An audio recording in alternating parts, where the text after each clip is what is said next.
안녕하세요.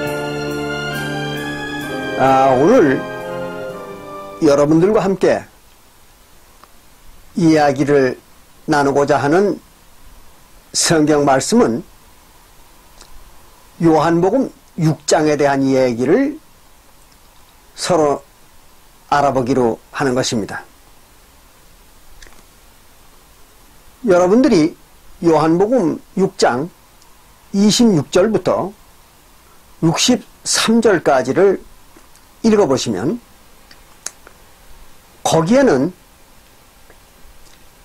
예수님과 또 예수님을 따라다니던 많은 추종자들 사이에 이상한 이야기를 주고받는 장면이 나옵니다. 오늘 그것을 여러분들과 함께 말씀을 나눠보기로 하겠습니다.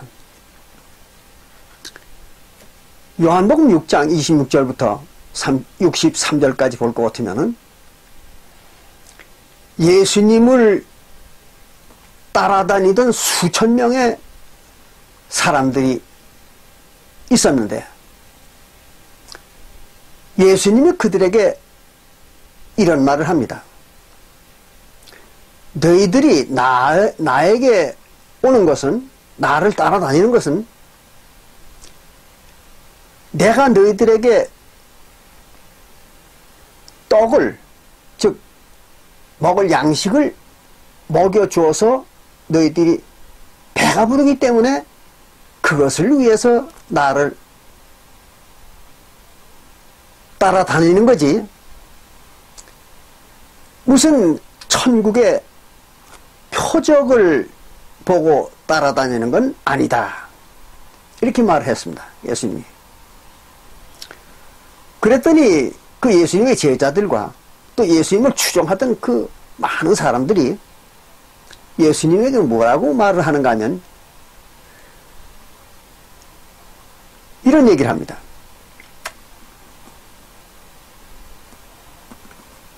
모세 때에는 하늘에서 만나를 내려줌으로 말미암아 표적을 보여줬는데 당신은 우리에게 무슨 표적을 보여줄 수가 있느냐, 이렇게 질문을 하는 것입니다. 그때 예수가 이제 대답을 합니다.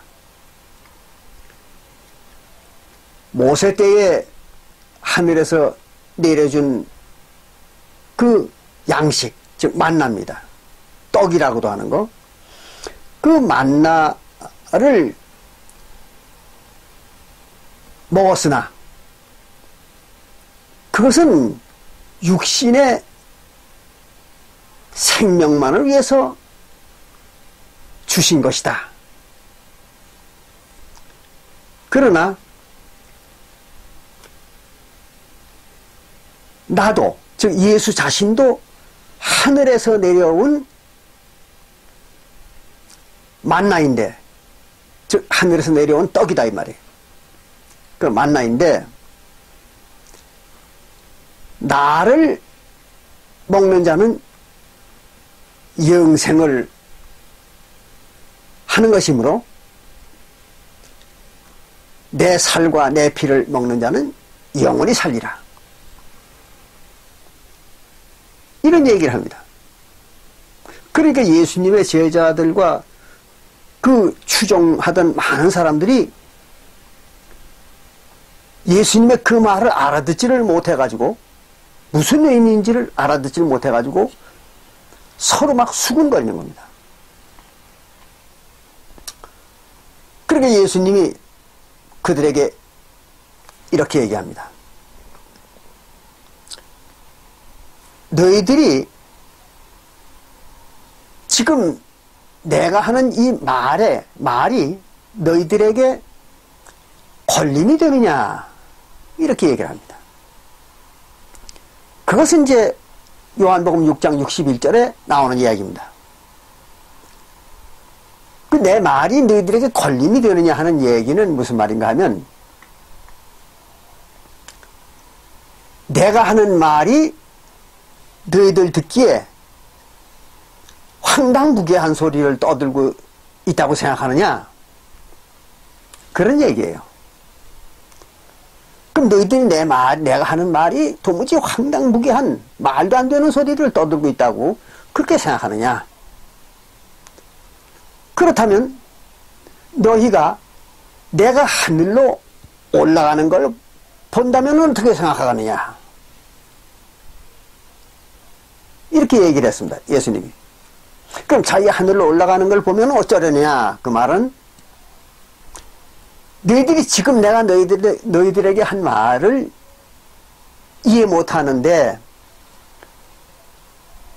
그러면 내가 만약에 하늘로 올라가는 걸 보여주면은 너희가 그걸 믿겠느냐 이거죠.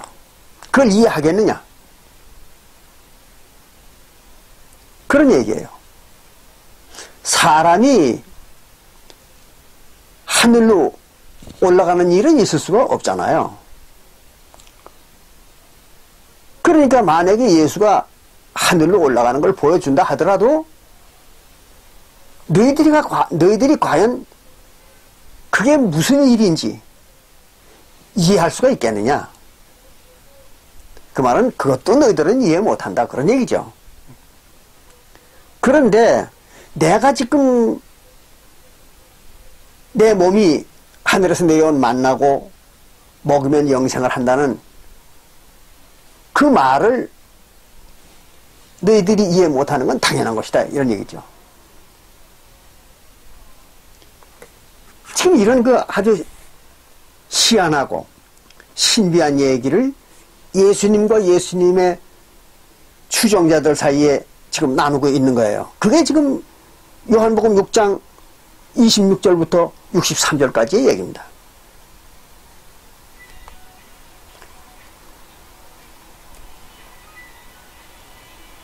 그런데 여기서 중요한 것은 바로 요한복음 6장 63절에 볼 것 같으면 이런 말을 기록하고 있습니다. 예수님이 마지막으로 살리는 것은 영이니 육은 무익하니라 그랬어요. 그러니까 영원히 살게 해주는 그것은 영을, 즉 영혼을 그렇게 영원히 살게 해주는 것이지 육신을 영원히 살게 해주는 것은 아니다, 그런 얘기죠. 그러면서 그 뒤에 예수님이 뭐라고 말을 덧붙이는가 하면 이렇게 얘기합니다. 내가 너희에게 이른 말이, 이른 말이, 그 말은 너희들에게 지금 내가 들려준 이 말이, 내가 너희들에게 들려준 이 말이 영이요 생명이라. 그래서 영이요 생명이라. 이게 이제 이 대목에 있어서 핵심이 되는 말씀입니다. 그리고 이 내가 너희들에게 들려준 내 말, 그 말 자체가 말이 영이고 생명이라는 예수님의 요 말에 대단히 중대하고 비밀한 의미가 담겨져 있습니다.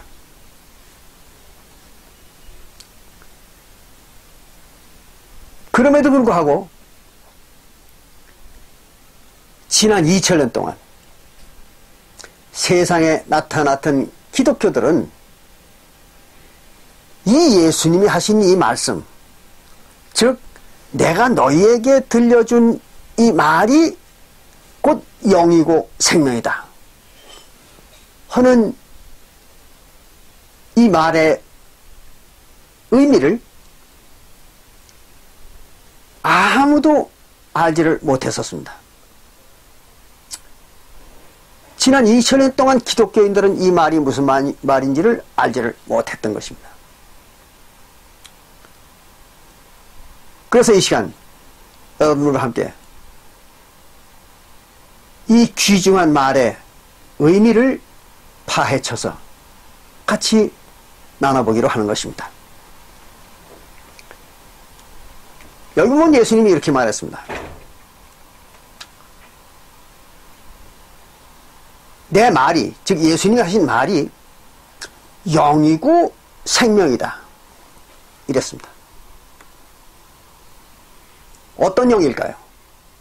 예수님이 하신 말이 무슨 영일까요? 그것이 바로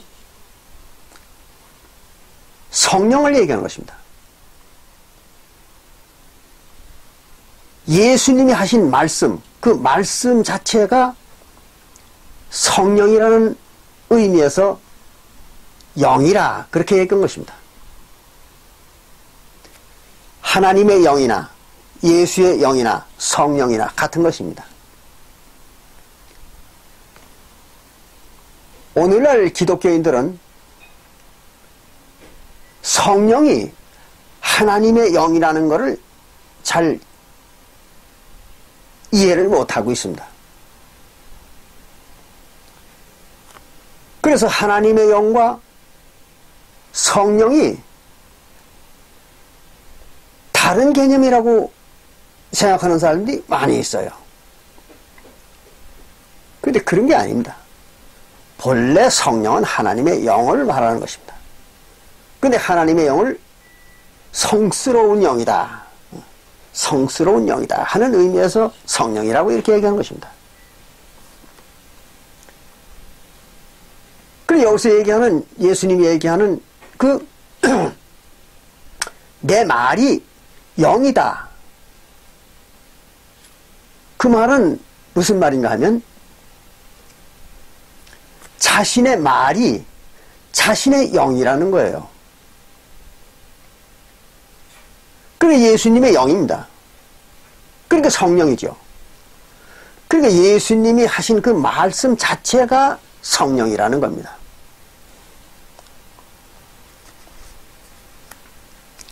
그것은 우리가 지난번에 요한복음 1장 1절부터 4절과 요한복음 1장 1절부터 4절과 요한복음 1장 14절에서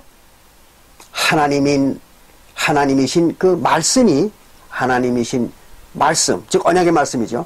언약의 말씀이 하나님이고, 그리고 그 하나님이신 언약의 말씀이 육신이 되어서 세상에 온 것이 바로 예수님이다. 그런 공부를 했던 적이 있죠. 아마 거기에서 여러분들이 이해를 하셨을 거예요. 그거를 이해를 하신 분이라면 이 말도 이해가 될 겁니다.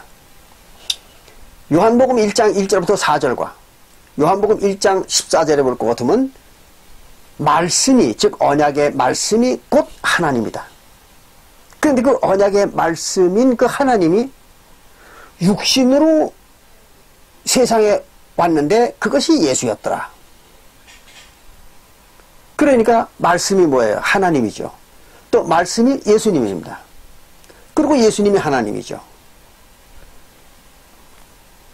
그러니까 바로 여기에서 예수가 얘기하는 내가 너희들에게 한 이 말이, 즉 말씀입니다. 이 말이 성령이라는 거죠. 그렇게 말씀을 한 겁니다. 그리고 그 뒤에 그 말씀이 또 영이고 생명이라고 했습니다. 생명. 무슨 생명일까요? 천국 생명입니다. 예수님의 그 말씀 자체가 천국 생명이라는 거죠. 그럼 천국 생명의 뭘까요? 생기죠, 생기. 천국 생명의 기운입니다. 그래서 여기에서 얘기하는 이 예수님의 말씀, 즉 내가 너희들에게 한 이 말이 성령이고 하늘의 생명이다. 그렇게 얘기한 이 말이 아주 중대한 말이고 또 난해하고 그 속에는 깊은 의미가 숨겨져 있는 이야기입니다.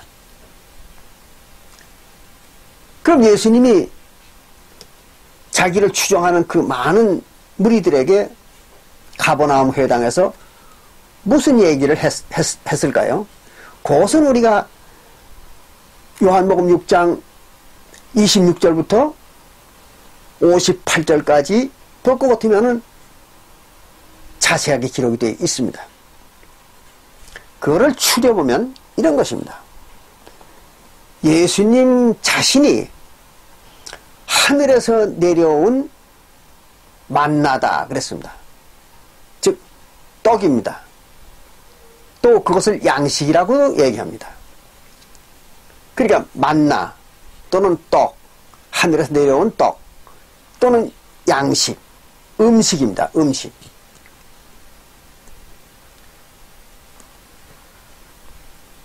그런데 그 하늘의 양식인 또 하늘의 만나인 예수님의 몸을, 살과 피를 먹는 자들은 영생을 갖는다.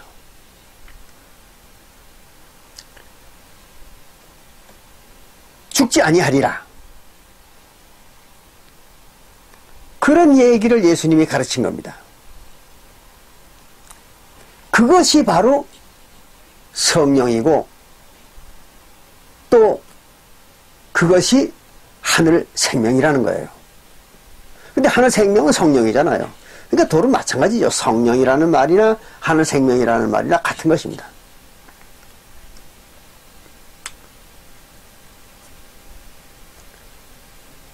그런데 우리가 지난번에 요한복음 1장 1절부터 4절과 요한복음 1장 14절에서 살펴보니까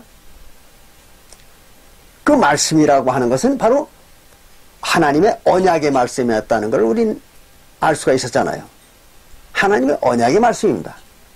그래서 하나님의 말씀, 그러면은 하나님의 언약의 말씀을 말하는 겁니다. 그렇기 때문에 구약 성경에서도 출애굽기 34장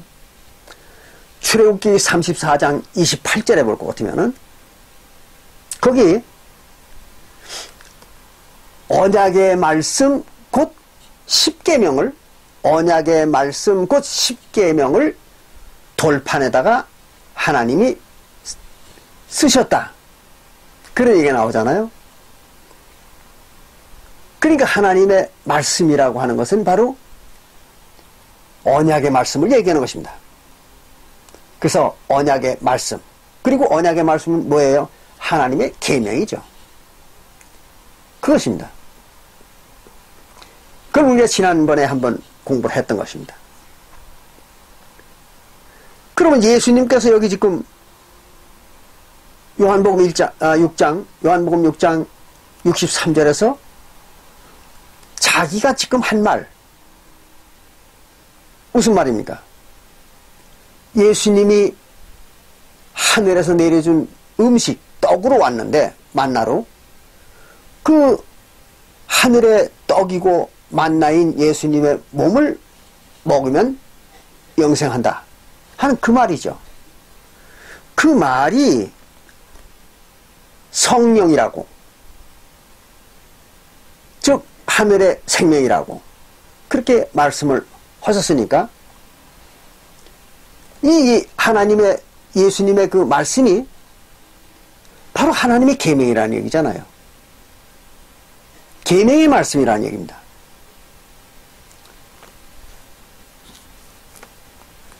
이게 이제 중대한 의미를 갖는 것입니다. 그래서 여기에서 예수님이 내가 너희들에게 이른 말, 너희들에게 가르쳐준 그 말, 그것이 바로 성령이라고 말씀하셨으니까 그 그것이 곧 요한복음 1장 1절부터 4절에서 얘기하는 그 하나님의 말씀, 즉 언약의 말씀인 하나님의 계명을 말한다는 걸 우리는 알 수가 있는 것입니다. 그러면 그 하나님의 계명이라는 말이 또한 요한복음 6장 26절부터 58절까지 해서 기록한 그 예수님이 자기가 하늘에서 내려온 만나, 또 떡인데 그 자기의 몸을 먹는 자들은 영생을 하리라 하는 그 말 자체가 하나님의 언약의 말씀이고 계명이라는 얘기가 되는 거잖아요. 바로 이게 이제 중대한 문제의 시작입니다. 예수님이 얘기하신 그 자기가 하늘에서 내려온 만나다, 즉 하늘의 떡이다. 그리고 이 떡을 먹는 자들, 즉 예수의 살과 피, 예수의 몸을 먹는 자들은 영생한다 하는 그 말씀이 바로 성령이고 하늘의 생명이고 또 하나님의 계명이고 언약의 말씀이다. 그런 얘기입니다. 이걸 여러분들이 잘 기억해 두시기 바랍니다. 다시 말씀을 드리겠습니다. 예수님의 몸이 천국에서 내려온 만나고 또 하늘의 떡이고 양식이기 때문에 예수님의 몸을 먹는 자들, 즉 예수님의 살과 피를 먹는 자들은 영생을 한다 하는 그 말이, 그 말씀이 성령이라는 거죠. 즉 하나님이라는 얘기입니다. 그 말씀이 하나님이에요. 요한복음 1장 1절부터 4절에서 가리키는 것과 마찬가지로 그게 이제 하나님의 말씀이고 그 말이, 그리고 하나님의 언약의 말씀, 즉 계명이라는 것입니다.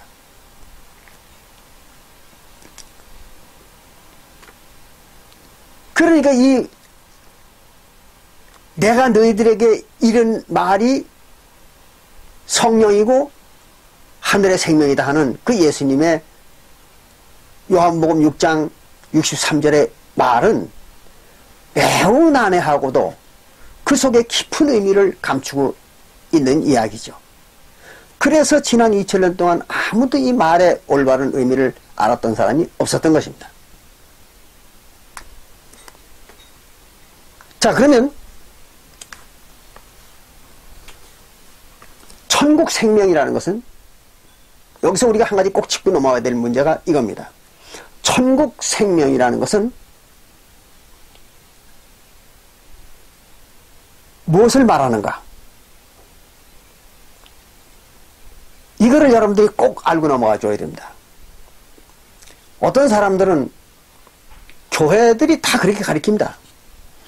천국에도 많은 생명체가 있고 지상에도 많은 생명체가 있다, 이런 얘기를 가르치기도 해요. 아주 무식한 얘기입니다. 천국에는 생명체가 없습니다. 단 천국에는 생명체가 딱 하나밖에 없습니다. 성경에서 말하는 천국에는 생명체가 딱 하나밖에 없습니다. 이걸 여러분들이 명심하셔야 돼요. 그 생명체가 뭐냐? 그러면 하나님이라는 것입니다. 이스라엘의 신입니다. 이스라엘의 신이라고 하는 그 한 하나님밖에 없습니다. 다른 생명체는 없습니다. 천국에는. 그걸 여러분들이 아주 명확히 이해를 할 수 있어야 됩니다. 그 말이 어디에 있는가 하면요, 여러분들이 이사야서 43장 10절부터 11절을 읽어보십시오. 이사야서 43장 10절부터 11절에 보면 이스라엘 신 여호와가 이렇게 말합니다. 하나님의 나라, 천국입니다. 천국에는 나 외에, 자기 여호와라고 하는 그 이스라엘 신, 자기 외에 다른 신은 없느니라 그랬어요. 다른 신은 없다. 그럼 천국은 신의 세계잖아요. 그럼 천국에 있는 생명체들은 뭐예요? 다 신입니다. 그 여러 가지 종류가 있든지 또는 숫자가 많고 적음을 따질 필요 없이 천국이라는 세계는 신의 세계이기 때문에 천국에 있는 생명체는 다 신입니다. 그러니까 여호와라고 하는 이스라엘 신, 그건 신이라고 하는 영체죠. 영적 세계니까 천국은. 그런데 그 이스라엘 신이라고 하는 그 여호와가 이런 얘기를 합니다. 이사야서 43장 10절부터 11절에서 나 외에 다른 신이 없느니라. 그럼 자기 혼자만 있다는 얘기죠. 나 외에 다른 신이 없느니라. 그래놓고는 뭐라고 얘기하는가 하면 나 이전에도 없었고 다른 신이, 나 이전에도 다른 신이 없었고 나 후에도, 이 후에도 없으리라 그랬어요. 그러니까 영원 전부터 영원 후까지 천국에는 신이 누구만 있는 거예요? 이스라엘 신만 존재할 수가 있는 것이죠. 그게 천국입니다. 여러분들이 이걸 잘 아셔야 돼요. 근데 이것이 신의 세계에 대한 깊은 지식이 없으면 이해가 잘 안 됩니다. 왜 그런가 하면 그럼 하나님 혼자만 천국에 영원 전부터 영원 후까지 있는 것이라면은 그럼 구원을 받는, 천국에 가기 위해서 구원을 받는 사람들은 그 영혼이, 즉 신이, 인간의 신이 어떻게 되는 것이냐, 이런 의문이 생길 수가 있잖아요. 이게 이제 신의 세계의 비밀입니다. 예수님이 요한복음 14장에서 이런 말을 합니다. 나는, 즉 예수죠. 예수는 하나님 안에, 너희들은, 즉 제자들은 내 안에, 그리고 하나님은 우리 안에 있는 것을 너희들이 알게 되리라 그랬습니다. 이게 무슨 말입니까? 예수님이 하나님 안에, 또 하나님이 예수님 안에, 또 성도들은 예수님 안에, 그리고 성도들 속에는 예수님과 하나님이 그 안에 있고, 그게 뭐예요? 다 하나가 된 거죠. 그렇잖아요. 하나가 된 겁니다. 그런 세계가 신의 세계라는 겁니다.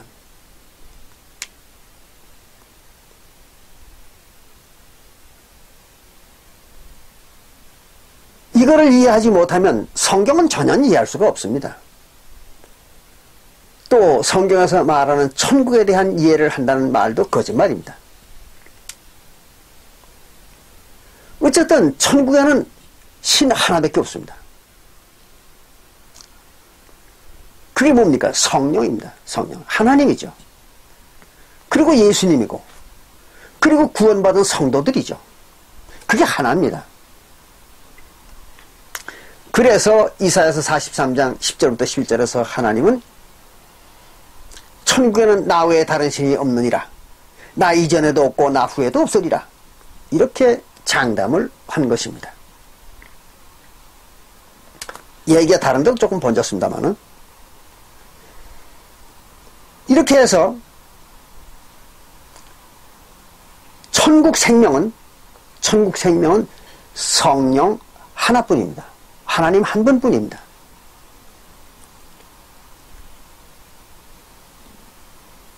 그런데 이런 그 한 분인 그 하나님 성령이 임하시면, 성령이 임하시면 천국에 대한 모든 지식을 가르쳐준다. 이렇게 성경에서는 말하고 있습니다. 그게 이제 요한복음 14장 26절과 요한복음 14장 26절과 요한복음 16장 13절에 볼 것 같으면은 성령이 임하시면 너희들에게 모든 지식을 가르치리라.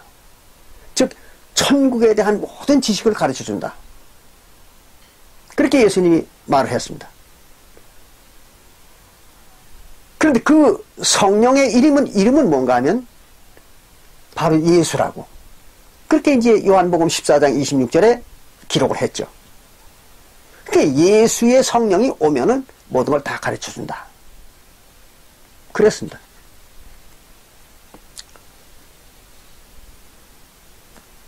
그런데 예수님은 태어날 때부터 성령이었습니다. 이걸 여러분들이 잘 아셔야 돼요. 예수님이 태어날 때부터 성령이었어요. 그리고 또 태어날 때 예수님이 태어날 때는 육신의 형상으로 태어났습니다. 그건 여러분들 잘 아시잖아요. 그래서 마태복음 1장 18절에 볼 것 같으면 마태복음 1장 18절에 보면 예수는 영으로 잉태했다 그랬잖아요. 성령으로. 그러니까 성령으로 잉태했으니까 성령으로 나온 거죠. 성령으로 잉태한 것이 육신으로 나올 수는 없습니다. 그건 여러분들이 요한복음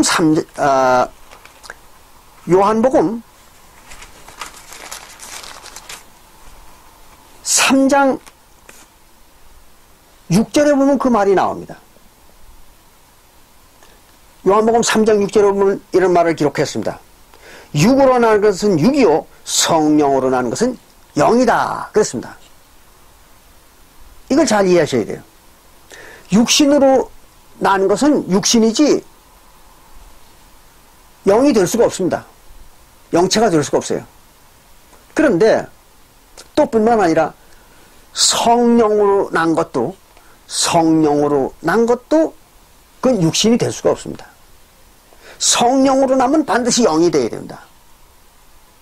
육신이 나면 육이 되어야 되고 성령인 영이 나면 영이 되어야 되는 것입니다. 왜 그런가 하면 그게 유전법칙입니다. 생명 질서인 유전법칙인 거예요. 육신으로 생산하면 육신이 나오는 거고 영으로 생산하면 영이 나오는 겁니다. 그러니까 성령으로 생산하면 영체가 나오는 거죠. 육신이 나오는 게 아닙니다. 이 모양은 예수님 모양은 형상은 육신의 형상으로 태어났지만 본체는 뭐예요? 영이었던 것이죠. 성령. 그래서 예수를 믿고 영생을 받는 자들도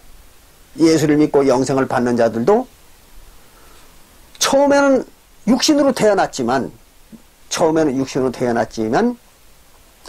그 육신으로 태어난 생명체를 가지고는 천국을 갈 수 없어서 천국을 들어갈 수가 없어서 그래서 육신을 침례로 벗어버리고 성령으로 다시 태어나는 겁니다.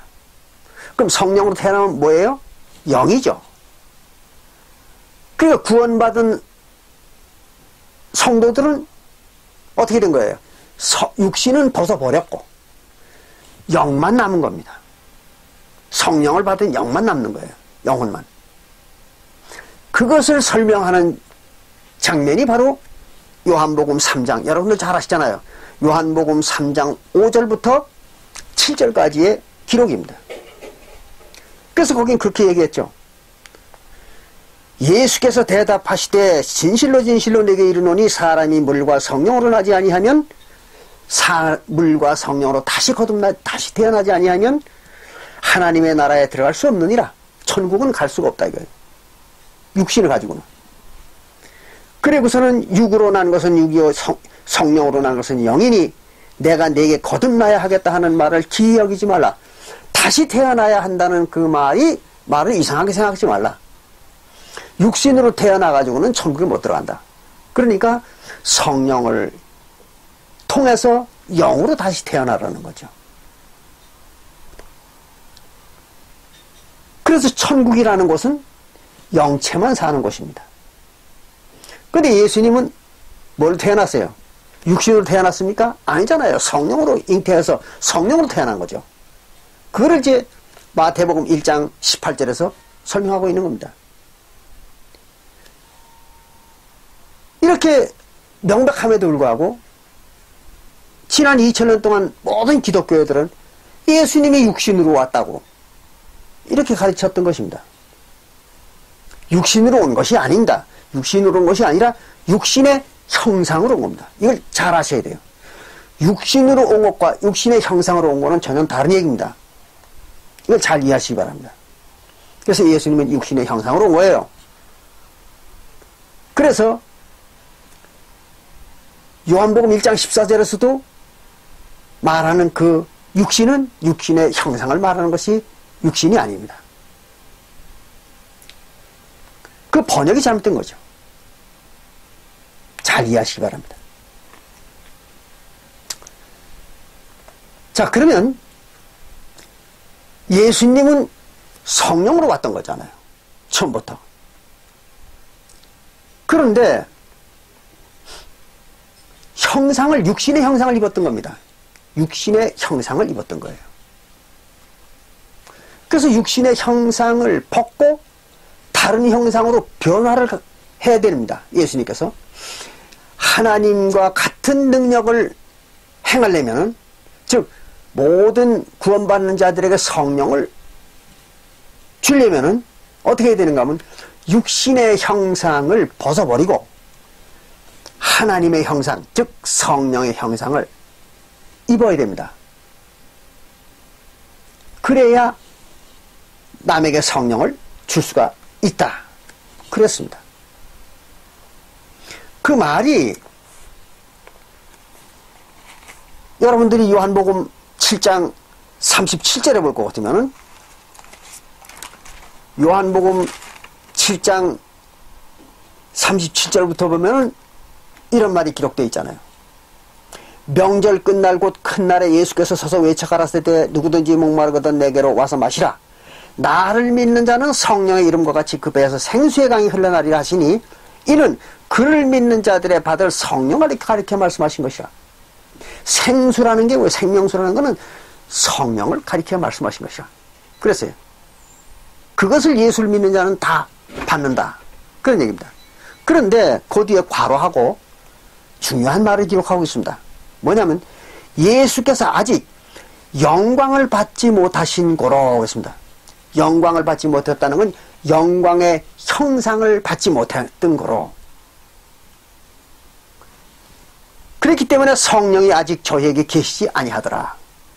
남에게 줄 성령이 아직 없더라. 그런 얘기입니다. 그 말은 무슨 말이에요? 아직 성령을 남에게 줄 수가 없더라. 그런 얘기를 하고 있는 것입니다. 그럼 여기서 영광을 받지 못했다. 예수님이 아직. 그 말은 뭐예요? 영광의 형상을 아직 받지 못했다. 그런 얘기입니다. 그럼 영광의 형상은 뭘 말할까요? 하나님의 형상입니다. 성령. 그걸 영광의 형상이라고 이렇게 얘기합니다. 어디 그런 설명이 있는가 하면 마태복음 16장 마태복음 16장 27절부터 28절에 나와 있습니다. 마태복음 16장 27절부터 28절에 볼 것 같으면은 거기 예수님이 이렇게 말하고 있죠. 인자가 자기가 사람의 형상으로 온 사람의 아들로 온 자기가 예수가 아버지의 영광으로 그 천사들과 함께 오리니 그랬어요. 아버지의 영광으로 천사들과 함께 온다. 그 말은 무슨 말이에요? 아버지의 영광의 형상으로 천사들을 데리고 오겠다 그런 얘기입니다. 아버지의 형상으로 영광의 형상으로 오겠다. 그럼 예수가 사람의 형상으로 왔을 때에는 하나님의 형상, 즉 아버지의 형상이 아니라는 얘기잖아요.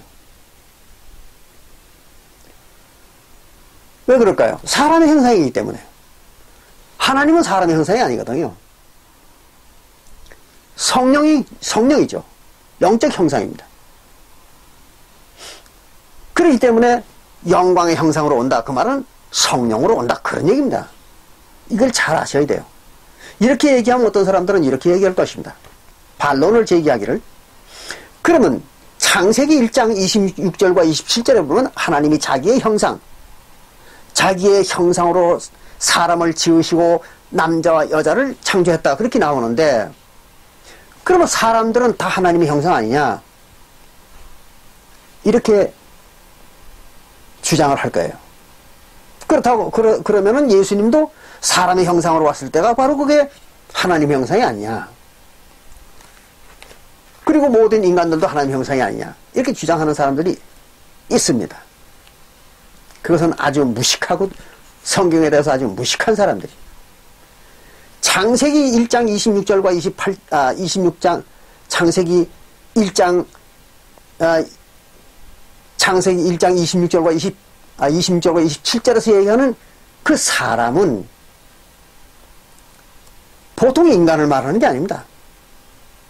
그것은 창세기 2장 7절에서 얘기하는 창세기 2장 7절에서 얘기하는 그 사람입니다. 근데 창세기 1장 7절에서 얘기하는 그 사람은 누군가 하면 아담입니다. 근데 그 아담은 에베소서 5장 31절과 32절에 볼 것 같으면 그리스도라 그렇게 얘기했습니다. 그리스도입니다. 그럼 그리스도는 사람입니까? 아닙니다. 그리스도는 인간이 아닙니다. 하나님이죠. 하나님과 인간은 전혀 다른 존재입니다. 그리고 성경에서 얘기하는 그 사람이라는 것은 인간을 말하는 게 아닙니다. 사전적 의미의 사람이 아닙니다.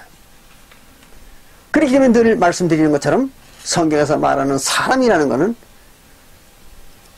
천국 생명, 즉 성경에서 얘기하는 하나님, 이스라엘 신입니다.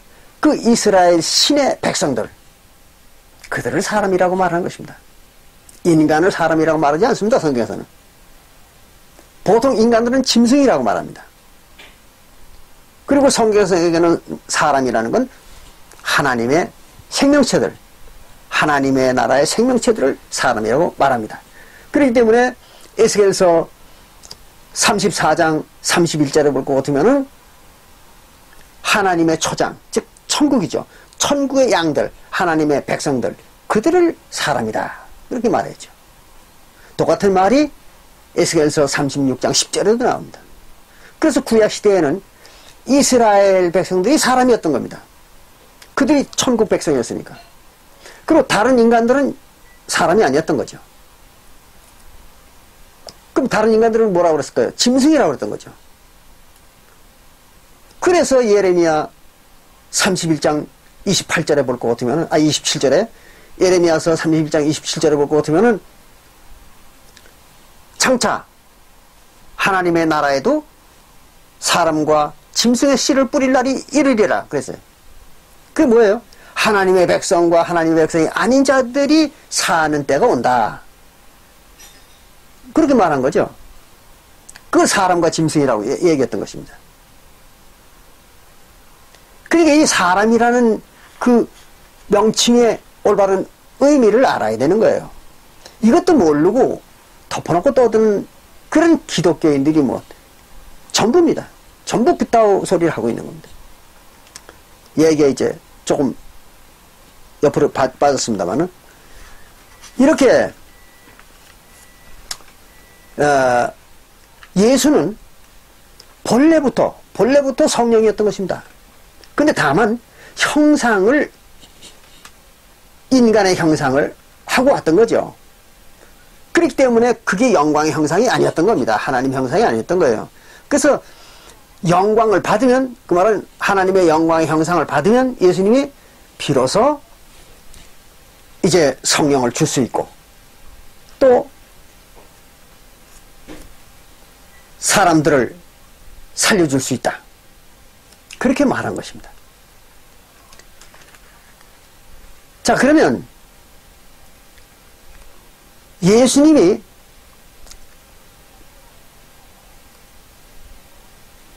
인간의 형상으로 세상에 오셨지만 그 본체는 뭐예요? 성령입니다. 그러니까 예수가 육신의 형상으로 왔을 때는 본체는 성령이고 형상은 인간이었던 것이죠. 그래서 예수님은 두 가지 말을 했던 것입니다. 인간의 말도 하고 성령의 말을 했던 것입니다. 이걸 여러분들 잘 이해하셔야 됩니다. 인간의 말은 사람들이 다 알아들을 수가 있습니다. 왜? 인간이기 때문에. 그런데 성령의 말은 인간들은 알아듣지를 못하는 것입니다. 이걸 여러분들이 잘 아셔야 돼요. 그런데 예수님이 조금 전에 말씀드린 것처럼 요한복음 6장 63절에서 내가 너희들에게 지금 이른 말, 가르쳐주는 그 말이 바로 성령이고 하늘 생명이다. 그랬어요. 그 말은 무슨 말인가 하면 그게 바로 성령의 말이라는 거예요. 성령의 가르침이라는 겁니다. 그리고 조금 전에 요한복음 6장 26절부터 68절까지 요한복음 6장 26절부터 68절까지 해서 가르쳐준 그 예수님이 천국에서 내려온 만나고 또 그 만나를 먹는 자들은 영생을 갖는다는 그 말 자체가 뭐냐 그러면 그게 바로 성령의 가르침이라는 겁니다. 그 얘기를 한 거예요. 그래서 예수님의 제자들과 또 예수님을 따르던 그 많은 무리들 중에 그걸 알아듣는 사람은 단 한 사람도 없었던 것입니다. 왜 그랬을까요? 그들이 성령의 말이니까 예수님이 하신 말이 그게 성령의 말이에요. 성령의 가르침입니다. 성령의 가르침이니까 못 알아들었던 거죠. 이해를 못했던 겁니다.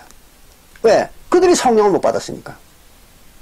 그래서 성령의 가르침은 성령의 말인 성령의 가르침은 성령을 받은 자들만 알 수가 있습니다. 성령을 받지 못한 자들은 성령의 가르침, 즉 성령의 말씀은 전혀 이해를 못합니다. 그래 예수님의 제자들과 그 많은 무리들이 예수님이 그 하신 말씀을 못 알아들었던 거예요.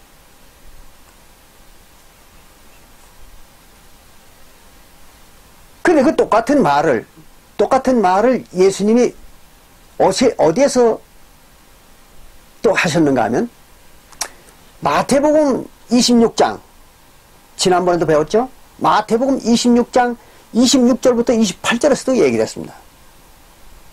마태복음 26장 26절부터 28절에서도 예수님이 떡을 들고 축사하신 후에 이것이 내 몸이라 내 살이다. 그러니 너희들이 나눠 먹어라. 그리고 또 포도주를 들고 이것은 내 피다. 그러니 너희들이 이것을 나눠 먹어라. 그리고 이 포도주는 죄사함을 주는 곧 언약의 피다. 그랬습니다.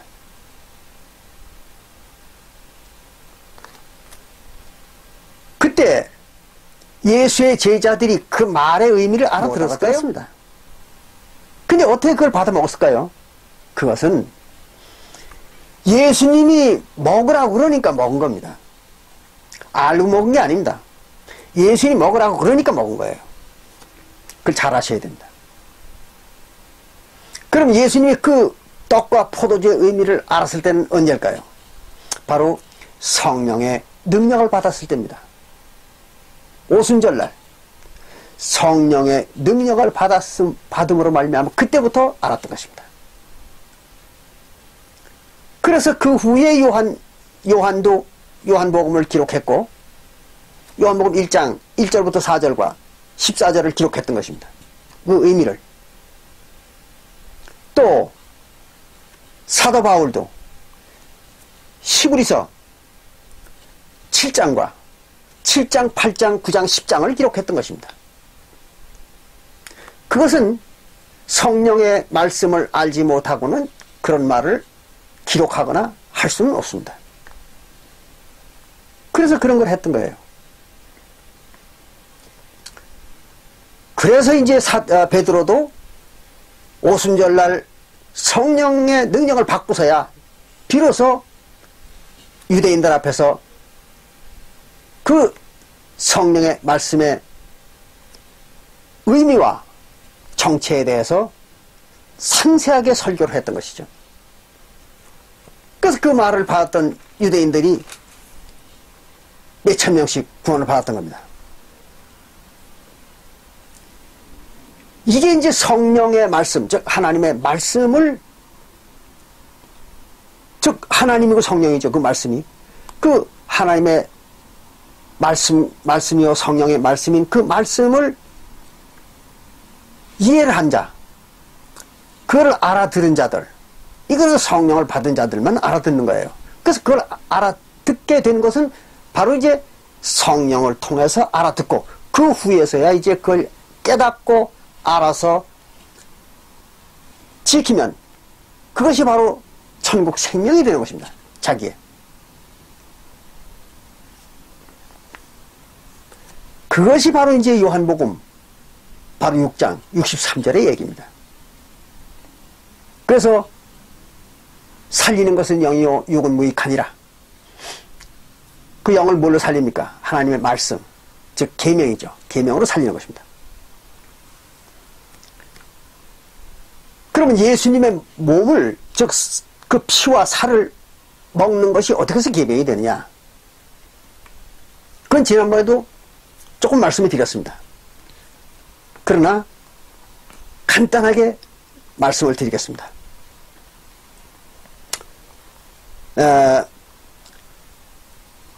예수님을 먹는다는 것은 바로 예수님 자신이 성전이라고,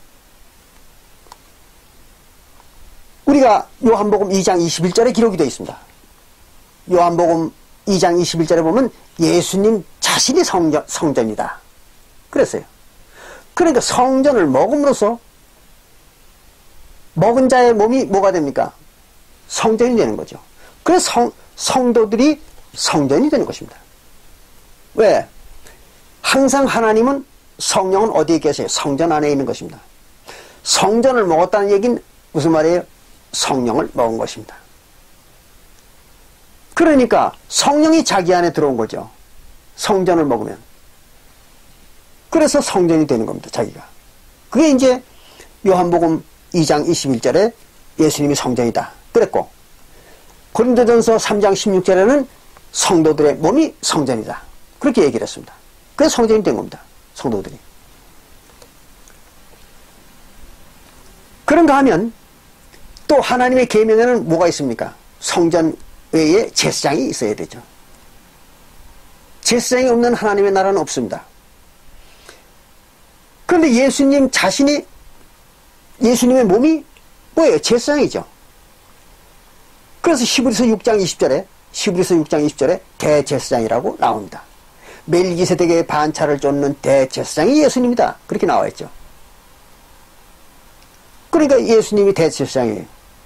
그 몸이. 그러니까 계명이죠. 예수님의 몸이.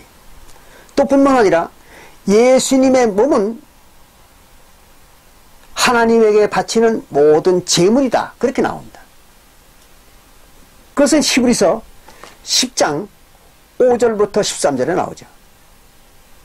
히브리서 10장 5절부터 13절에 보면 예수님의 몸이 모든 제물이다. 그러니까 모든 제물은 뭐예요? 하나님의 계명이잖아요. 그래서 예수님의 몸이 계명인 것입니다. 또 계명에는 뭐가 있습니까? 제사 제도가 있잖아요. 제사 예법입니다. 그 예수님의 몸입니다. 어디 그런 기록이 있는가 하면 히브리서 10장 10절에 보면, 히브리서 10장 10절에 볼 것 같으면은 예수님이 단번 제사로, 한 번의 제사로, 단번의 제사로 성도들을 거룩해 했다. 성도들을 거룩해 했다는 것은 무슨 말이에요? 성도들로 하여금 모든 계명을 다 지킨 자가 되도록 해줬다 그런 얘기죠. 그래가지고 구원을 줬다는 거죠. 한 번 제사로. 그 한 번 제사가 뭐예요? 예수님의 몸을 바치는 제사입니다. 단번 제사죠. 그게 이제 히브리서 10장 10절의 얘기입니다. 그런데 예수님 몸이 계명이죠. 그렇게 해서 계명이 또 된 겁니다. 또 뿐만 아니라 날짜와, 계명에는 하나님을 섬기는 날짜와 시간이 있어야 되잖아요. 근데 그 날짜와 시간을 예수님이 자기의 몸으로 다 패해버린 거잖아요. 자기의 몸을 바침으로 단번 제사를 행함으로 말미암아 다 패했던 거잖아요. 그게 뭐예요? 완성이죠. 그래 예수님의 몸 자체가 제사 날짜와 예법인 것입니다. 그래서 예수님의 몸을 바치는 단번 제사를 행한 자는 그 후에 아무 제사도 다시 할 필요가 없는 것입니다. 그래서 갈라디아서 4장 10절과 11절에서도 사도 바울이 월삭이나 안식일이나 또는 절기들을 지키지 말라 그랬습니다. 모든 제사를 지키지 말라는 거예요. 똑같은 말이 골로새서 2장 16절에도 나오죠. 왜 그랬을까요? 예수님의 몸이 그것을 다 이루었기 때문에 할 필요가 없는 것입니다. 그 예수님의 몸이 곧 날짜와 시간입니다. 계명입니다. 이렇게 해서 예수님 몸 자체가 계명이었던 것이죠.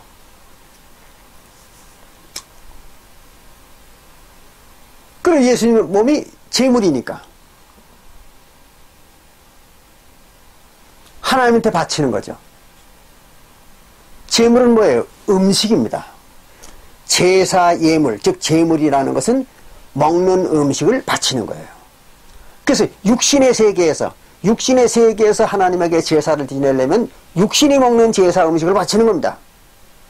떡이라든지 고기라든지 또는 술이라든지 과자라든지 이런 것들을 갖다가 바치는 거예요. 하나님에게. 그게 하나님에게 드린 제사입니다.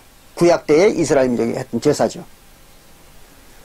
그런데 영적 세계의 제사는 영적 세계의 제사는 영적 양식을 바쳐야 되는 것입니다. 하나님 앞에. 그래서 영적 세계의 양식은 조금 전에 우리가 보니까 요한복음 6장 26절부터 63절에서 예수님이 설명을 합니다. 내가 곧 하늘에서 내려온 떡이다. 떡이 뭐예요? 음식이죠. 양식. 그래 하늘에서 내려오는 떡은 한 가지밖에 없잖아요. 음식이. 뭐예요? 만나죠. 그래서 모세 때에 만나를 내려줬던 것입니다. 그 한 가지로 그 만나 한 가지만 먹고 살았던 거예요. 이스라엘 백성들이. 그리고도 전혀 영양실조가 걸렸다든지 또는 다른 음식을 먹고 싶었다든지 이런 일이 없었잖아요. 그 한 가지, 만나 한 가지 가지고 모든 양식이 다 해결됐던 것입니다. 그러니까 하늘에서는 하늘에서 내려오는 양식은 만나만 있으면 됩니다. 그래서 모세 때에도 만나를 내려준 것이고 먹고 살라고. 예수님이 오셨을 때에는 예수님이 하늘에서 내려온 만나라고. 그래서 하나님의 백성들, 즉 침례받은 영혼들이죠. 하나님의 백성들. 그 영혼들에게 양식으로 준 것이 뭡니까? 바로 예수님의 몸이죠. 하늘의 떡, 하늘에서 내려온 떡. 그것이 그들의 양식입니다. 그러니까 그들은 하나님한테 뭘 바쳐야 돼요? 그걸 바치는 겁니다. 제사 때. 예수님의 몸을 바치는 겁니다. 하늘에서 내려온 만나. 그게 이제 단번 제사죠. 이렇게 해서 예수님이 바로 하나님의 언약의 말씀이고, 그리고 계명이고, 그리고 이제 하나님의 백성들의 영생을 위한 영생을 위한 식량이 된 거죠. 떡과 포도주로 약속을 했죠. 하나님께서.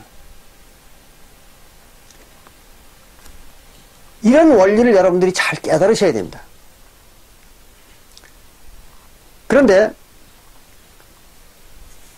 조금 전에 말씀드린 것처럼 성령의 말이 따로 있고 사람의 말이 따로 있는 것입니다.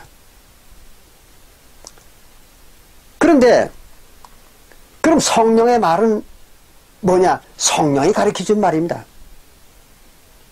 근데 어떤 것이 성령이 가르쳐준 말이고 어떤 것이 사람이 가르쳐준 사람의 말을 가르쳐준 것인지를 기독교인들이 분별을 할 줄 몰라요. 제가 중요한 거 몇 가지만 보여드리겠습니다. 성령의 가르침은요, 조금 전에 말씀드린 것처럼 요한복음 6장 26절부터 63절의 이야기가 성령의 이야기입니다. 그거 써 있잖아요. 그래서 그게 무슨 말인지를 지난 2000년 동안 지구상의 기독교인 중에서 다 아무도 알아듣는 사람이 없었습니다.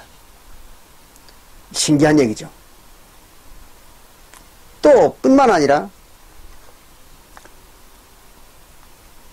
똑같은 말이 마태복음 26장 26절부터 28절에 나오잖아요. 역시 그것도 그게 무슨 말인지를 몰랐던 것입니다. 그래가지고 오늘날 겨우 한 교회, 안상홍 증인회라고도 하고 하나님의 교회 세계복음선교협회라고 하는 그 교회가 유일하게 그 마태복음 26장 26절과 28절에 나오는 그 떡과 포도주, 거기에 대한 얘기를 하는 교회입니다. 근데 그들은 뭐라 그래요? 그걸 6월절 떡과 포도주라고 이렇게 얘기합니다.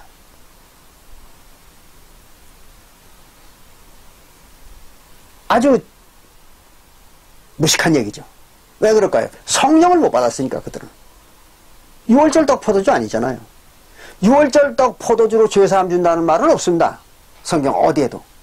근데 명백하게 마태복음 26장 26절과 28절에 보면 그것이 죄사함을 주는 것이다. 그 나오잖아요.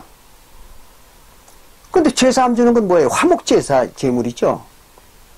그게 이제 늘 말씀드리지만 요한 1서 2장 2절과 요한일서 4장 10절과 또 로마서 3장 25절에 명백히 기록되어 있잖아요. 죄사함은 화목제, 즉 화목제사로 받는 것이다. 그 나와 있잖아요.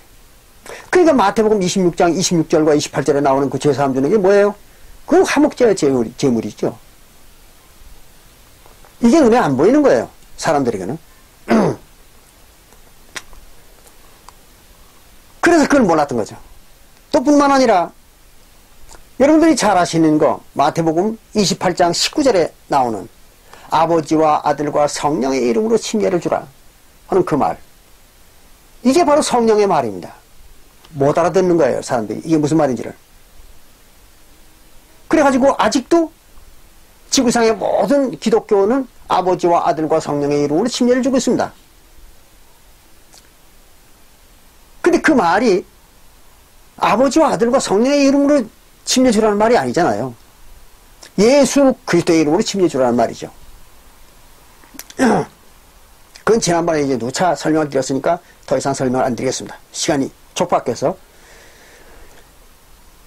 그런데 그 외에 이제 성령의 가르침을 자세하게 기록해 놓은 곳이 있습니다. 어딘가 하면 요한계시록 2장과 3장입니다. 요한계시록 2장과 3장에 볼 것 같으면 이런 말이 나옵니다. 귀가 있는 자는 성령이 교회들에게 하시는 말씀을 들으라. 그런 말이 나옵니다. 귀 있는 자, 귀 없는 사람이 어디 있습니까? 다 있죠. 그런데 귀는 있으나 성령이 교회들에게 하시는 말씀을 들어라. 그런 얘기예요. 그게 뭐예요? 성령의 말씀입니다. 인간의 말이 아닙니다. 성령의 말이에요. 조금 전에 말씀을 드렸습니다, 제가. 성령의 말은 인간들은 못 알아듣습니다. 무슨 말인지를 몰라요. 인간의 말을 해야 인간이 알아듣는 것입니다. 그런데 요한계시록 2장 7절에 보면 여기 성령의 말이 나옵니다. 뭐라고 나오는가 하면요, 성령이 교회들에게 하시는 말씀을 들으라 그래 놓고는 뭐라고 얘기가 나오는가 하면, 이기는 자에게는 낙원에 있는 생명나무의 열매를 먹여주리라, 그런 말이 나옵니다. 이게 성령의 말입니다. 낙원에 있는 생명나무의 열매를 먹여준다. 그게 성령의 말입니다. 그렇기 때문에 이게 무슨 말인지를 지난 2000년 동안 아무도 몰랐던 것입니다. 지구상에서. 왜? 성령의 말이니까. 성령을 받았어야 알아듣죠. 낙원은 뭡니까? 성령을 받은 분들은 알아요. 낙원이 바로 에덴이잖아요. 근데 에덴은 뭐예요? 에덴이 뭔지 또 아는 사람이 없죠. 지구상에는. 성전이지 않습니까? 에덴이 하나님의 성소입니다. 그렇기 때문에 그게 하나님의 집이에요. 하나님의 집은 어디예요? 성전이죠. 하박국 2장 20절에. 그렇잖아요. 하나님은 어디에 계세요? 성전에 계신 겁니다. 그러니까 하나님의 집이 뭐예요? 성전이죠. 그게 하박국 2장 20절에 나옵니다. 그러니까 에덴이 뭐예요? 하나님의 집이잖아요. 그러니까 성전이죠.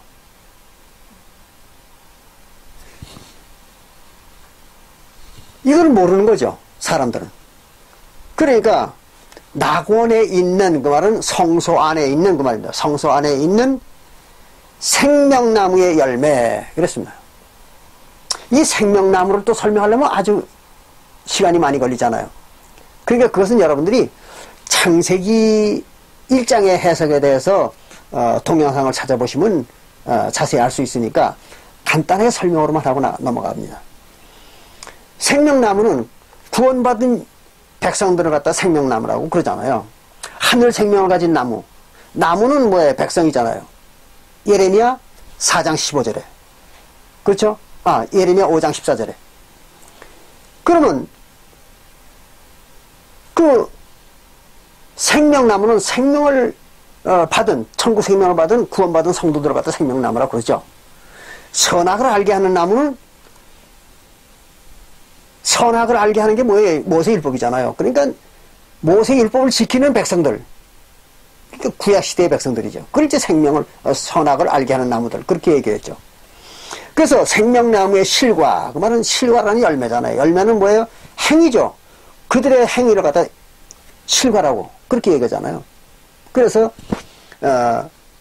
그 열매로 그들을 알지니라, 그런 말이 나오죠. 그럼 열매로 안다는 얘기는 무슨 말이에요? 그들의 행동으로 그들이 행동을 하는 걸 보고 그들이 어떤 인간인가를 알 수 있다, 그런 얘기입니다. 그러니까 낙원에 있는 생명나무의 실과를 먹여준다, 그 말은 구원받은 자의, 영생을 받은 자의 행실을 할 수 있도록 해주겠다, 그런 얘기죠. 그 말은 바꿔 말하면 무슨 말이에요? 영생을 받게 해주겠다, 그런 얘기입니다. 또 같은 요한계시록 2장 11절에는, 같은 요한계시록 2장 11절에는 이기는 자는 둘째 사망의 해를 받지 않게 해주겠다, 그런 얘기 나오잖아요.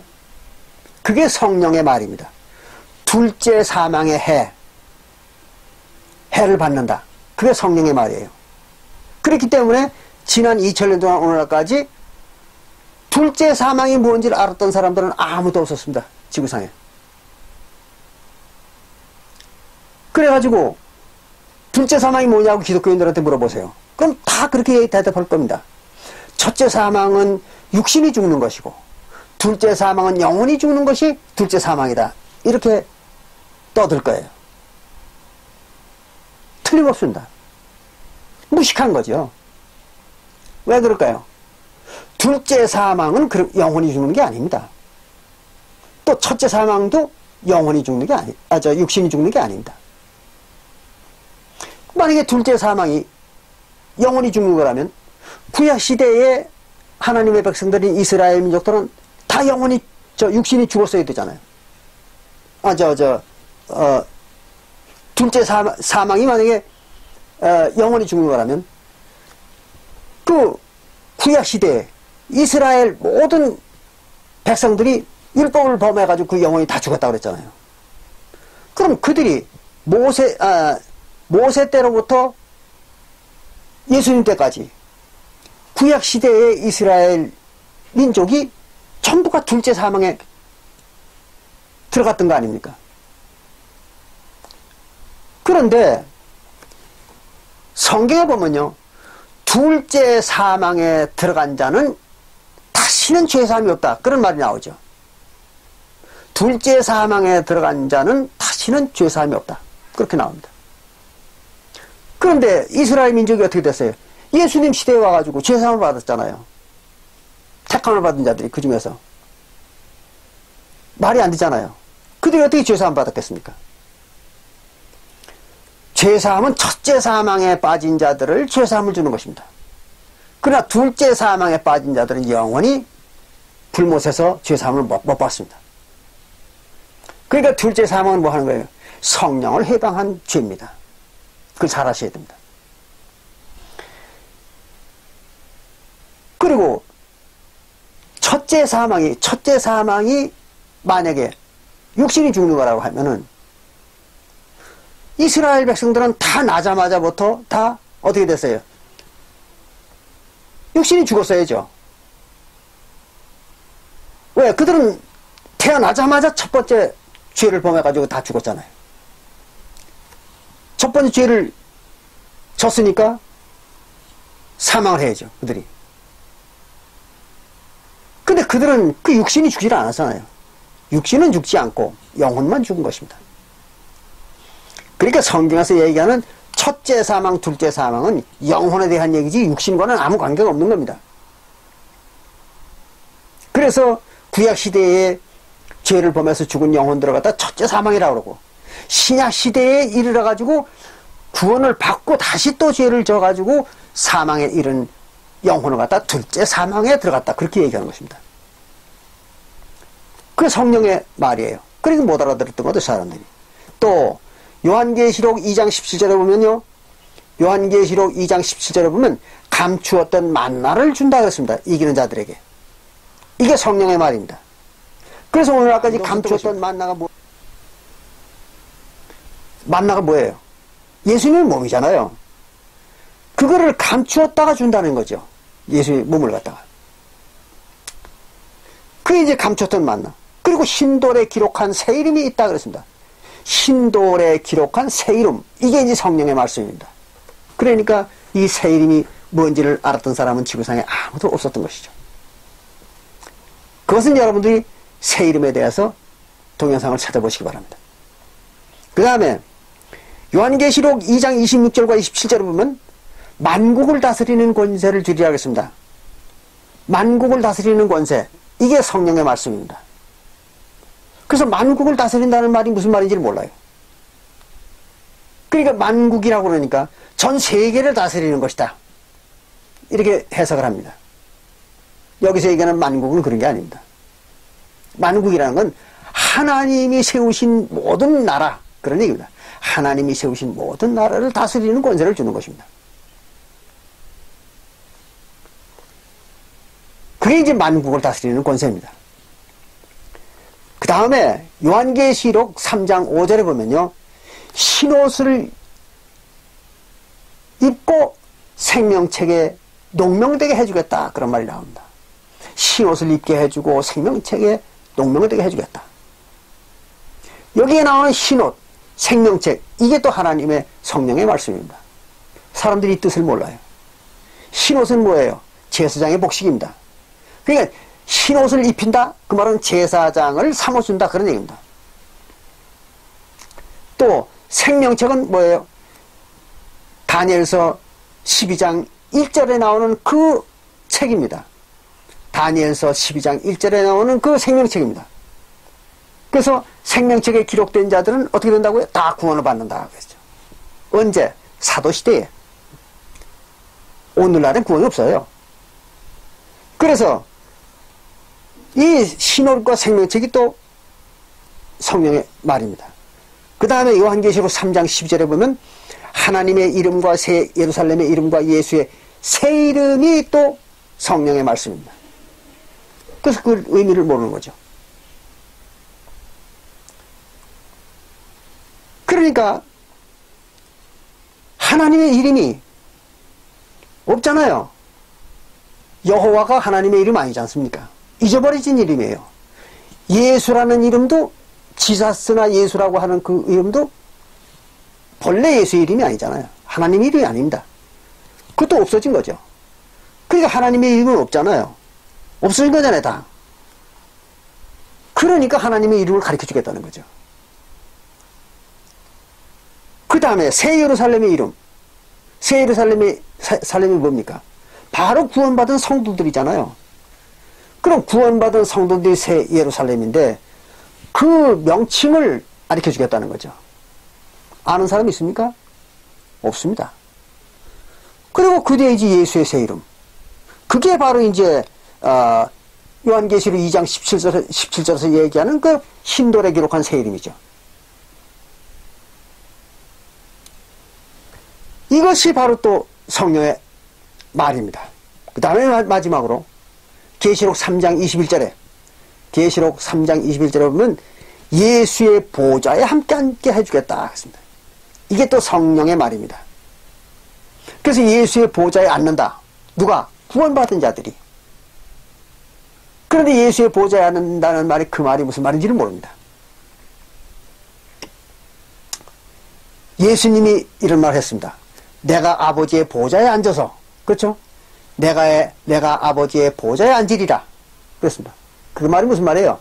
내가 아버지가 되겠다. 그런 얘기죠. 내가 아버지가 되는 겁니다. 그게 아버지의 보좌에 앉는 겁니다. 그 보좌는 뭐예요? 자격이죠. 자격을 얻는 것입니다. 그러니까 예수의 보좌에 함께 앉게 해주겠다. 그 말은 무슨 말이에요? 구원받은 자들이 예수와 똑같은 자격을 주겠다. 그래서 예수와 똑같은 생명체가 되게 해주겠다. 그런 얘기죠. 이거를 아무도 몰랐던 것입니다. 그래서 오늘날 기독교인들한테 그런 얘기를 하면 구원받은 자들이 구원을 받으면 다 예수가 된다. 또 구원받은 사람들은 다 하나님이 된다. 이렇게 얘기를 하면 펄쩍 뜁니다. 하나님과 예수는 따로 있고 구원받은 사람들은 따로 있는 것이지 어떻게 구원받은 사람들이 하나님이 되고 예수가 되느냐. 펄쩍 뛰죠. 무식한 거죠. 요한계시록 21장 22절을 보면 그 말이 나오는 겁니다. 요한계시록 21장 22절. 그 지난번에도 제가 설명을 해드렸습니다.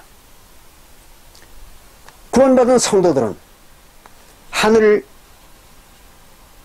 새 예루살렘이 되는 것입니다. 근데 그 하늘 새 예루살렘에는 뭐가 없어요? 성전이 없더라. 하나님이 없더라는 거예요. 그래서 왜 없는가 봤더니 하나님과 예수가 그 성전이기 때문에 없더라. 왜 없어졌을까요? 성도들 속으로 다 들어가 버렸으니까. 그럼 성도들이 뭐가 된 거예요? 하나님과 예수가 된 거죠. 그래서 구원받은 자들이 예수와 하나님이 되는 것입니다. 이게 성령의 말이기 때문에 못 알아듣는 것입니다. 성령 받지 못한 사람들은. 이 말이 결론적으로 새 언약의 진리입니다. 그래서 예레미야서 31장 32절부터 33절에 뭐라고 되어 있는가 하면 새 언약의 법은 새 언약의 하나님의 법, 즉 하나님의 말씀이죠. 그것은 성도들의 마음속에 기록하리라 하겠습니다. 똑같은 말이 히브리서 8장 9절과 10절에 나옵니다. 그럼 그게 뭐 그렇게 중요한 얘기냐? 모세의 율법, 모세의 계명입니다. 모세의 그 10계명, 모세의 계명은 돌판에다가 기록을 했습니다. 근데 새 언약의 계명은 성도들의 마음속에 기록을 합니다. 그러면 돌판에 기록한 건 뭘까요? 그거는 사람의 말입니다. 이걸 잘 아셔야 돼요. 돌판에 기록한 것은 사람의 말로 기록을 했습니다. 그래서 누구나 읽으면 알 수 있는 거예요, 인간들이. 그래서 오늘날 기독교인들이 모세의 십계명은 잘 압니다. 그 의미를. 왜? 사람의 말로 기록했으니까. 그래서 그게 사람의 말입니다. 그런데 새언약의 진리는 새언약의 성도들의 마음속에 기록한 겁니다. 그게 뭐예요? 새언약의 성도들의 마음속에 기록한 게 뭐예요? 이게 바로 요한복음 6장 26절부터 63절에 나오는 이야기입니다. 또 뿐만 아니라 마태복음 26장 26절부터 28절에 기록한 거예요. 또 그것뿐만 아니라 마태복음 28장 19절에서 예수님이 하신 말씀입니다. 또 뿐만 아니라 히브리서 7장과 8장과 9장과 10장에서 기록한 사도 바울의 설명입니다. 새언약에 대한 설명. 이거는 성도들의 마음속에 기록을 해가지고 그것이 이제 문자화된 것입니다. 그 중에 한 가지는 이제 조금 전에 말씀드렸던 요한복음 1장 1절부터 4절, 그리고 요한복음 1장 14절이죠. 그것이 바로 성령의 말입니다. 그러니까 그것이 새언약의 계명이잖아요. 그게 이제 문자로 표현이 된 거죠.